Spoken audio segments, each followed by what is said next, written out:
Good afternoon. Welcome back to another episode of the Lord of the Rings LCG Progression Series. And today we're going to be talking about the lore and quest guide for A Journey to Rhosgobel.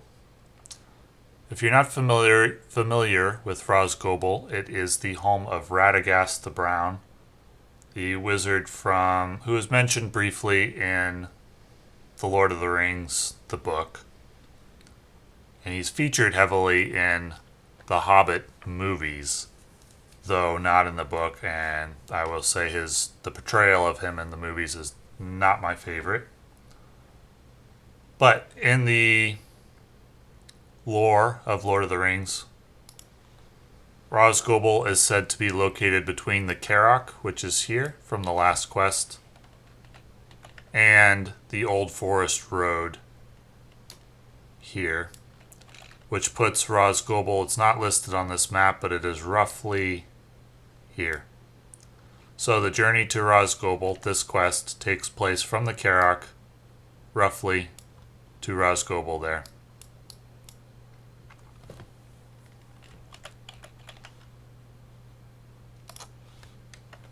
After a fierce conflict with a group of trolls, you come across a fallen eagle, grievously wounded and on the verge of death.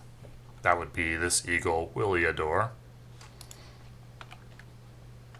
The eagle's wounds cannot be tended in the wilderness, so you attempt to bring the creature to Rhosgobel, where the wisdom of Radagast the Brown may be its only hope. In the books, Radagast was a friend of birds, animals, so forth. That seemed to be his primary interest. He's one of the 5 wizards that came to Middle-earth, Saruman being one, Gandalf being one, and there were 2 blue wizards who are not mentioned except perhaps once in passing in the books or the movies. And I think in the Tolkien lore, the blue wizards went to missions in the east, out to Rhûn or beyond. So they went far to the east out here. And according to Tolkien, this is a quote, he said, "I think that they went as emissaries to distant regions east and south, missionaries to enemy-occupied lands as it were.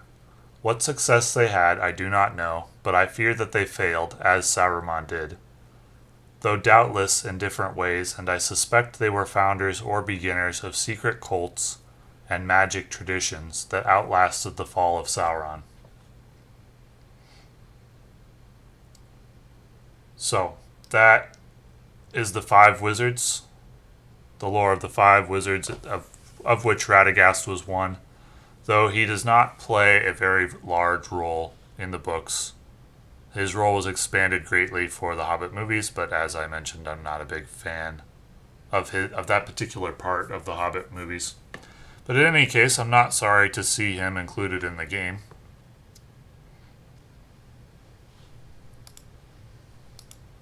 And he is a player card in this adventure pack. The eagle's health has grown worse, but you have at last arrived at Rhosgobel. I don't know if I'm pronouncing that right. My apologies if I'm not. Where Radagast examines the bird. He then asks you to head out into the wilderness to find the healing plant Athelas. Meantime, any healing lore or supplies your party has at its disposal could be used to assist in comforting the eagle until you return. Athelas is the plant that Aragorn used on Frodo when Frodo was stabbed at Weathertop in the Fellowship of the Ring, and also he used it extensively in Return of the King after the battle at Pelennor Fields to heal survivors. In the books, he used it.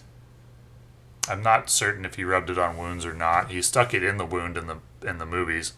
But I remember vividly the description in the books being of its healing fragrance in the air. And in the books, he used it to call forth people who had been afflicted by the black breath of the Nazgul. So it definitely had healing properties, although those properties were somewhat lost to time in terms of the knowledge necessary to use them. The healers in Gondor were not actually aware that the plant had any healing properties at all. And it it was a healing tool that reached its full potential in the hands of the king, Aragorn. So its usage here, it's recognizable. However, and it's probable that Radagast would know of it, being particularly learned in the carrying of animals. But outside of Radagast, it seemed that in the lore, most were not aware of the healing properties of Athelas. That was the impression I got reading the books.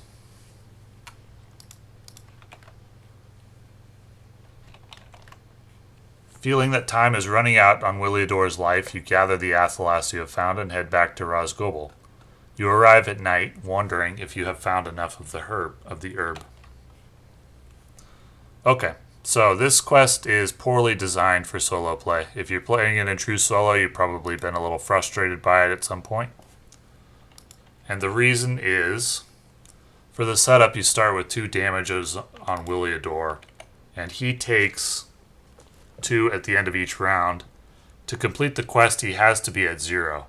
Now, 0 wounds. So now that's a problem because you cannot heal him until you get Rhosgobel out of the staging area. And you can't get Rhosgobel out of the staging area until you complete round 1 of the quest.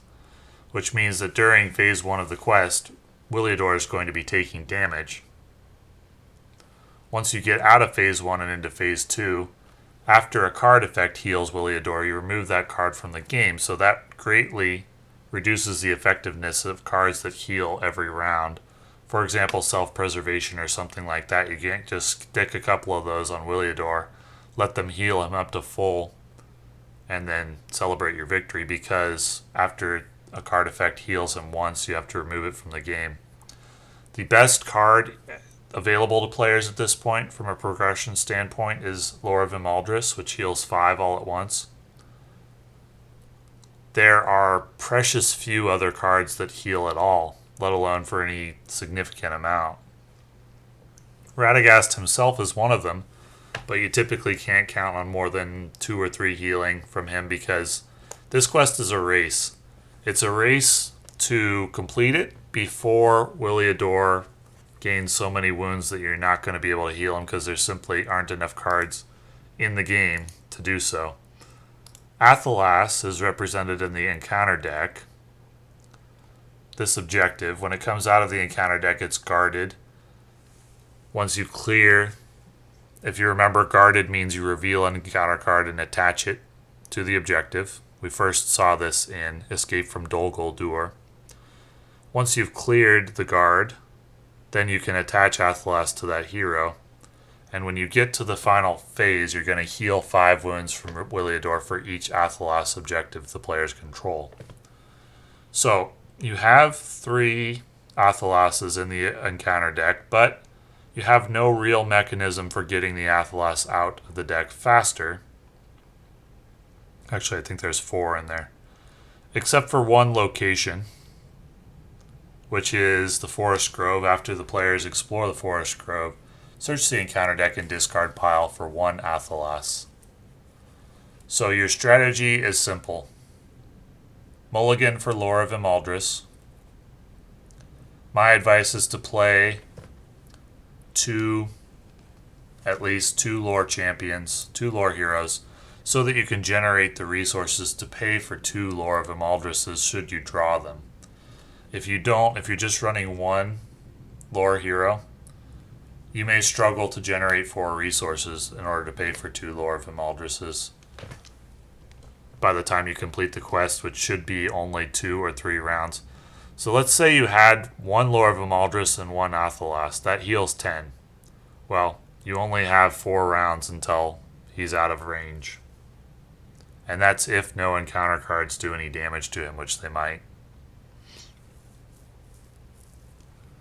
So you got to try to go for 2 Lore of Imaldrises two Lore of Imaldrises and preferably 1 Athelas, but possibly just 2 Lore of Imaldrises. Or 1 Lore of Imaldris and 1 Athelas can suffice if you complete the quest very quickly, which is possible because you only need 8 progress in the first round and 12 in the second. After the quest phase begins, the players may place damage on Williador to look at the top 3 cards of the encounter deck, reveal and add one of those cards to the staging area, and discard the other 2. Well, if you do that, you may shorten the amount of time that you have to beat the quest by a round. I would do it only in desperation. In fact, I'm not sure in any of my victories if I ever used that ability in solo play, in true solo play. So really, one of the keys to this quest, it requires some luck, but insofar as you have any control over it, my advice is to play 2 lore heroes and mulligan, hard mulligan for Lore of Imaldris, which is what I did in my playthrough, and then I beat the quest very quickly. I think the play time was 10 minutes. But there were also other times when I'd taken losses because I just didn't draw what I needed. Didn't draw Lore of Imaldris, Athelas didn't come out of the encounter deck, and you're just sunk. There's not enough healing at this point in the game to make a deck that has any control over how reliably you're going to beat this quest. But you can maximize your chances at least, and that's the point of this guide, such as it is to how to maximize your chances of winning. Cards that can be trouble, exhaustion certainly. If you are still running Bilbo as a hero, this will just flat out kill him if he's exhausted, and you can't cancel it. Deal 2 damage to each exhausted character. Pretty brutal, and if you're using Williador to quest, and that comes out, that's going to shorten the amount of time that you have to beat it by a round. Hummer Horns is always a fun card, but manageable if you've got Gandalf. And then you have cards like Swarming Insects, which will put damage on Williador and can ruin your day by putting him out of range of your healing. So, the guide, such as it is to hard mulligan for Lore of Imaldris. Try to beat it as fast as you can. And I think I did play Radagast in my deck. But in my victory, I did not use him. The way that I beat this quest was I drew 2 Lore of Imaldrises in the first couple of turns. And I was playing 2 Lore heroes, so I could play them after 2 turns. And that was it. That's how I beat it. That was a luck-based victory. But you're going to need some luck to beat this quest, because you got to draw the cards you need, Lore of Imaldris or Athelas out of the encounter deck in a timely manner. Or Williador will take too much damage for you to possibly heal, given that you have to remove healing effects from the game after you use them. On the turn that you're going to pass phase 2, you do need to play your Lore of Imaldrises before doing it, because when you get to phase 3, then you're going to proc the When Revealed effect, and you don't get another action window before the game ends. So if you haven't used your Lore of Imaldrises before then, you won't heal for enough, and you'll lose. It's a short quest in true solo. You either win or you lose quickly, and mostly based on luck. But there are 2 things you can do to improve your chances, which is play Lore of Imaldris, hard mulligan for it, and play a deck that gives you enough resources to play 2 Lore of Imaldrises early in the game should you draw them. So thank you for watching.